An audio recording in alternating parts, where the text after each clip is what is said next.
नमस्कार, जय श्री राम। नरेंद्र मोदी सरकार ने जैसे ही एनसीईआरटी के ऐतिहासिक तथ्यों में बदलाव किया, जब से मुगल को क्रूर बताया, मुगल शासकों को उनका आईना दिखाया, इस्लामिक इन्वेडर्स को उनका आईना दिखाया, इसके बाद अचानक से जैसे होता है ना बरसात के दिनों में कुकुर मुद्दा उग जाता है, वैसे आजकल इतिहास के जानकार उग गए। अपना अंग प्रदर्शन करने वाली भी एक हैं, रुचिका शर्मा को सबसे पहले लल्लन टॉप ने बताया कि वो इतिहासकार हैं। वैसे टू बी वेरी फ्रैंक, राष्ट्रवादी समाज के इतिहास के जानकारों में से उनके आसपास के कोई चरण धूलि भी नहीं है। नरेंद्र मोदी सरकार इस पर पिछले 12 वर्षों से काम कर रही थी कि भाई एनसीईआरटी के किताबों में व्यापक बदलाव हो। ये जो इतिहासकार, फर्जी इतिहासकार रोमिला थापर और इरफान हबीब गैंग लिख करके गए हैं, इनका काउंटर हो। अभी आपने देखा होगा कि राज्यसभा में किस प्रकार से मीनाक्षी जैन जी को, डॉक्टर मीनाक्षी जैन जी को भेजा गया। इतिहासकार है अपने आप में, बहुत बड़ी बात है। खैर, आते हैं लल्लन टॉप द्वारा प्रायोजित या प्रायोजक कहा जाए, लल्लन टॉप उसका प्रायोजक था, उसकी इतिहासकार रुचिका शर्मा को अभी एक और प्लेटफॉर्म मिला, इंडियन एक्सप्रेस। अब ये पत्रकारिता के स्टैंडर्ड्स का भी पतन का एक नया लिमिट है। पागल हो गया है पूरा इंटायर इकोसिस्टम। और मोदी सरकार ने कहा था मैं तुम्हारे इकोसिस्टम को जड़ से हिला दूंगा सदन के अंदर। इन्हें लगा बस ये तो राहुल गांधी और प्रियंका वाड्रा, सोनिया गांधी, कांग्रेस तक समाप्त है। अरे भाई साहब, वो 2047 का विजन लेके चल रहा है। तो हम step by step Indian express में लिखे गए एडिटोरियल का फैक्ट चेक करेंगे। जजिया सिर्फ एक टैक्स था जो संरक्षण के बदले लिया जाता था। यह किसी के अपमान का माध्यम नहीं था। ये दिखा रही है ना क्लिप्स वगैरह दिखाने वाली जो इतिहासकार है, हाँ रुचिका, उसने बताया यह तथ्य नहीं है। जजिया हमेशा गैर मुस्लिमों को नीचा दिखाने और उन्हें अपमानित करने का माध्यम रखा है। चूंकि उन्होंने खलीफा उमर का जिक्र किया, मैंने खलीफा उमर के पैक्ट में से मात्र 3 बिंदु निकाल लेते हैं और आपको पढ़ना चाहिए, उस पर बात करना चाहिए। जजिया प्रोटेक्शन टैक्स या फिर ह्यूमिलिएशन टैक्स, इसको ऐसे भी कह सकते हैं। हम अपने क्षेत्र में किसी भी धर्मस्थल का निर्माण या मरम्मत नहीं करेंगे। हम अपने घर व धर्म स्थलों के दरवाजे मुसलमानों के लिए खुले रखेंगे, चाहे वो दिन में आए या रात में आए। मतलब आपको तो पता है सोने की मूर्तियां हैं, लूट के लेके जाना है, लूट लेना है। जहां मुसलमान बैठना चाहे वहां से हम तुरंत हट जाएंगे, भले ही वो हमारी जगह क्यों ना हो। कमाल है। अब बताइए, गैर मुस्लिमों के लिए ये जो शर्तें हैं वो अपमान है या प्रोटेक्शन है? समकालीन स्रोत, ठीक है, समकालीन स्रोत ये जो रट्टा मारती हो, मतलब हो सकता है कोई विद्यार्थी रट्टा मारते रहते हैं, कितना समकालीन जाओगी भाई? बात तो बहुत ऊपर तक जाएगी। इब्न अब्बास की परंपरा के अनुसार जब जजिया वसूला जाता था तब गैर मुस्लिमों को गर्दन के पिछले हिस्से पर प्रहार किया जाता था। यह कौन सा संरक्षण है? स्रोत बता देते हैं, ठीक है, स्रोत बता देते हैं। The encyclopaedia of Islam, new edition, volume 2, page number 562A। नहीं, इतना नहीं पढ़ी होगा, ठीक है, कोई बात नहीं, आगे बढ़ते हैं, चलिए ठीक है। पॉइंट नंबर 2, अकबर ने 1563 से 64 के बीच जजिया को हटा दिया था, इसलिए वो कट्टर नहीं था। अब ये दोगलापन अलग है। जो कट्टर मुस्लिम थे उन्होंने जजिया लगाया। अकबर को ग्रेट बताने के लिए आप लोग कहती है कि चूंकि जजिया हटाया तो कट्टर नहीं था। ये दोनों हिपोक्रेसी आप ही चलोगी। मतलब चित भी मेरा पट भी, मतलब 16 का सिक्का रखी थी क्या अमिताभ बच्चन वाला है, खाली हेड आएगा। 1560 से पहले बैरम खान शासन करता था। अकबर बेचारा उसका कहाँ मानता था, ऐसा ये लोग कहते थे, ठीक है, और हम भी मान लेते हैं क्योंकि चलो ठीक है उस वक्त उसकी आयु कम है, लेकिन ऐसे कैसे मान लें? हमारा तो भाई काम ही है डिस्कस करना, सोचना समझना, सच्चाई। ठीक है कि अकबर ने जजिया हटाया, यह उसकी कूटनीति थी या दरियादिली, इस पर एक प्रश्न चिन्ह है। सन 1568 में अकबर ने जब चित्तौड़ पर हमला किया, उसने 8000 विधवाओं को सेक्स स्लेव बनाने का आदेश दिया। सेक्स स्लेव 8000 विधवाओं को, मजबूरन उन महिलाओं को जौहर करना पड़ा और यहीं से पति के साथ जौहर की परंपरा जुड़ गई। ये 3 में से चित्तौड़ का, ठीक है, आखिरी जौहर था। महाराणा प्रताप के बाद ये नौबत कभी नहीं आई। तो भाई मेरा अभिषेक तिवारी का हीरो कौन होगा? महाराणा प्रताप होगा या अकबर होगा, जिसने 8000 विधवाओं को सेक्स स्लेव बना लिया? और हां, स्रोत अबुल फजल है जो अकबर का, ठीक है, अकबर का ग्रैंड वजीर था। तो बकैती अपनी जगह और इंडियन एक्सप्रेस में लिखा आर्टिकल अपनी जगह, ठीक है, और फैक्ट अलग है। अकबर ने चित्तौड़ पर जीत के लिए अल्लाह का धन्यवाद दिया।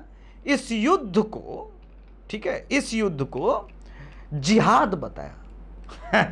और आप ये मत अब कहिएगा ना कि भैया ये सब पूरे आज के नए सत्र में जो है आपने देखा होगा कि यजीदी महिलाओं को किस प्रकार से बेड़ियों में जगड़ के उनकी बोली लगाई जा रही। ज़्यादा आप स्रोत बतियाती है ना, इसलिए बोला ज़्यादा पीछे जाने की ज़रूरत नहीं है। ये सब सीरिया में हो रहा था अभी, लेकिन खैर आपको उससे क्या लेना देना।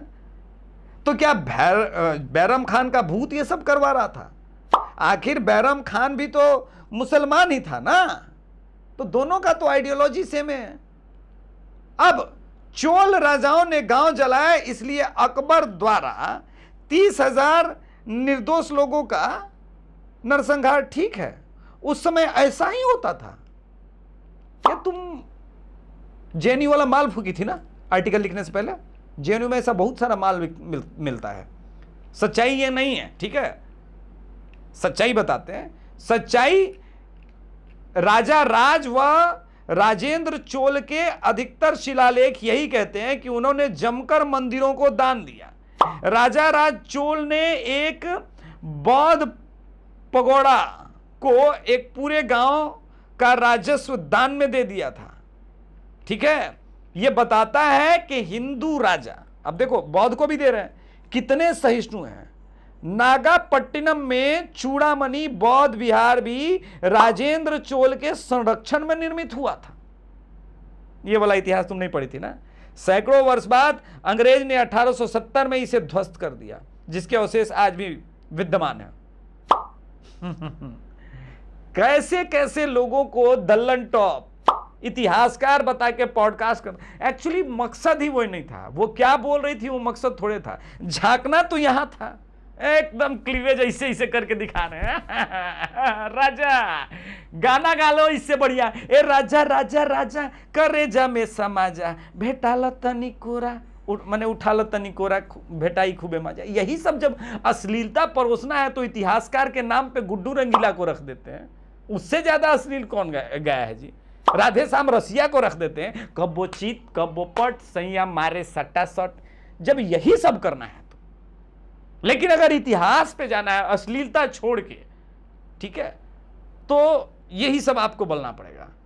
क्या मजहब के नाम पर नरसंहार करना, ठीक है, मजहब के नाम पर नरसंहार करना, किसी किले को जला देना एक और बात है। ये दो अलग अलग चीज है, ये एक ही बात नहीं है। भारत में सैकड़ों वर्षों में एक के बाद एक राजा हुए, कहीं कोई उदाहरण नहीं मिलता जिसमें कोई भारतीय राजा किसी पे जाएगा, किसी पे अटैक करेगा और वहां की महिलाओं को सेक्स स्लेव बनाएगा। वो उदाहरण मुझे 7वीं सदी में भी मिलता है। मोहम्मद बिन कासिम ने सिंध विजय के बाद इसकी शुरुआत कर दी थी। भारतीयों के लिए प्रथम ऐसा एक्सपीरियंस था। एक्सपीरियंस तो कहना गलत शब्द हो जाएगा, त्रुटि हो गई। ये कड़वा अनुभव ऐसा था जिसे आज तक भारतीय डिस्कस करते हैं, बात करते हैं। राजा हर्षदेव ने कश्मीर में मंदिर तोड़े थे, इसलिए मुगल सुल्तानों के द्वारा मंदिर ध्वस्तीकरण को नहीं पढ़ाया जाना चाहिए। अच्छा, ये वाला एक गजब का चीज है। चलिए इसकी भी सच्चाई बाहर निकालते हैं, ठीक है, और सच्चाई बाहर निकालना मेरा काम है, वो मेरा जॉब है, पार्ट ऑफ द, तो ठीक है। पहली बात तो ये कि इक्के दुक्के अपवाद को व्यवस्थित पैटर्न पर तुलना नहीं की जा सकती। दूसरी बात, ठीक है, कलहण के राजनीतिक स्रोत के रूप में जो चीजें उद्धृत की गई है, लेकिन वो लिखना भूल गई, ठीक है, कि हर्ष को तुर्क राजा भी बताया गया था। यानी उसने, ठीक है, हिंदू होने के कारण कई मंदिर नहीं तोले, बल्कि इस्लाम के प्रभाव में आकर ऐसा किया है। जैसे आजकल के सेकुलर कहते हैं, आजकल हम लोग कई लोगों को कहते हैं ना कि सेकुलरिज्म के कारण ये हिंदू से ज़्यादा मुसलमान हो गए, तो वो लोग तो मंदिर तोड़ ही देंगे। उदाहरण दें, लालू प्रसाद यादव जी पटना का हनुमान मंदिर तोड़ने के लिए आदेश पारित कर दिए थे। आपको पता नहीं होगा तो थोड़ा पटना के हनुमान मंदिर, महावीर मंदिर के बारे में पता कर लीजिएगा, ठीक है, ये जानना पड़ेगा ना। और ये हर्ष के बारे में इस्लाम का प्रभाव, ऐसे मैं नहीं बोल रहा हूं। मोहम्मद गजनी के बेटे सुल्तान मसूद की फौज उस समय कश्मीर में उनके समर्थन में मौजूद थी। अतः हर्ष जो है हिंदू था ही नहीं, किसी भी हिसाब से हिंदू नहीं रह गया था, उसने कॉम्प्रोमाइज कर लिया था, ठीक है। फिर क्या भारत में धर्मांतरित होकर मुसलमान बने, उनके द्वारा किए गए अपराधों पर भी हिंदू को जिम्मेदार उठाया जाएगा?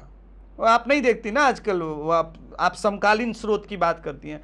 एडिटर से बोलेंगे दो ठो थूक जिहाद वाला, दो ठो फलों में मूत्र मिलाने वाला, थूकने वाला, ये सब घटना देख लीजिए। इसके लिए हिंदू तो दोषी नहीं हो जाएगा, कन्वर्टेड है वो तो। गजब दोगलापन चल रहा है। चलिए पांचवा, बाबरी विध्वंस। 1992 के मुंबई दंगों और 2002 के गुद्दों को कोर्ट से हटा दिया गया। यह बहुत सरासर गलत है, अन्याय है, अन्याय है महाराज। अगर बाबरी मस्जिद का विध्वंस पढ़ाया जाएगा तभी तो बताया जाएगा कि कैसे मीर वाकी ने राम मंदिर को ध्वस्त किया था, हैं? फिर तो यह भी बताना पड़ेगा वहां कौन कौन से सबूत थे। राम मंदिर का अस्तित्व चीख चीख कर प्रमाण देते रहे। अरे प्रमाण तो काशी का ज्ञानवापी भी दे रहा है, लेकिन तुम्हारे जैसी इतिहासकार ये राजा राजा राजा वाला तो नहीं मान रही है ना, वो तो वही गा रही है।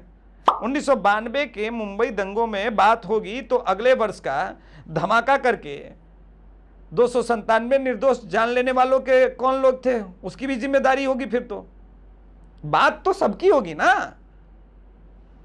बॉम्बे का 92 वाला दंगा भी मुसलमानों की तरफ से ही शुरू किया गया था। श्री कृष्ण कमीशन की रिपोर्ट भी यही करती है कि हिंदुओं ने प्रत्युत्तर दिया, और प्रतिकार तो भयंकर होता ही है मैडम, आपको कहां से पता रहेगा। अब रही बात गुजरात की, तो यहां भी प्रतिकार तो वही बात है। पहले तो गोधरा में ट्रेन जो जलाई गई उसके अब तो सारे साक्ष्य हैं।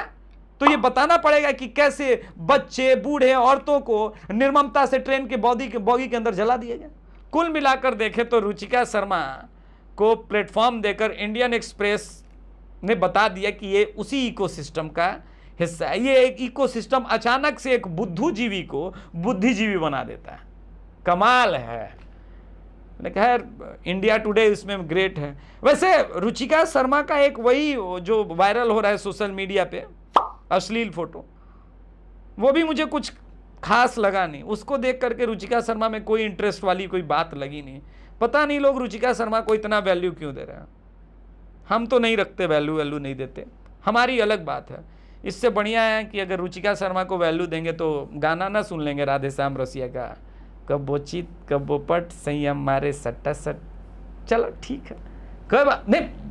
अश्लीलता दोनों तरफ है। मैं ये नहीं कह रहा हूं कि ये जो मैंने गीत गाया भोजपुरी वो अश्लील नहीं है, एकदम अश्लील है। लेकिन क्या है कि ओशो कहते थे कि जब किसी चीज को बुराई के, हर चीज का पराकाष्ठा को छू लीजिए, विद्वता के भी पराकाष्ठा को छूइए। प्रयास है मेरा, मैं स्वयं को इतिहास का जानकार नहीं कहता, और इस पूरे स्रोत को देने में ऑप इंडिया के अनुपम सिंह का बहुत बड़ा हाथ है, और उसके लिए उनको बधाई देते हैं। वो कुल मिला के अगर आप देखें तो रुचिका शर्मा मुझे बुद्धिजीवी अधिक नजर आती हैं और बुद्धिजीवी कम। नमस्कार, जय श्री राम।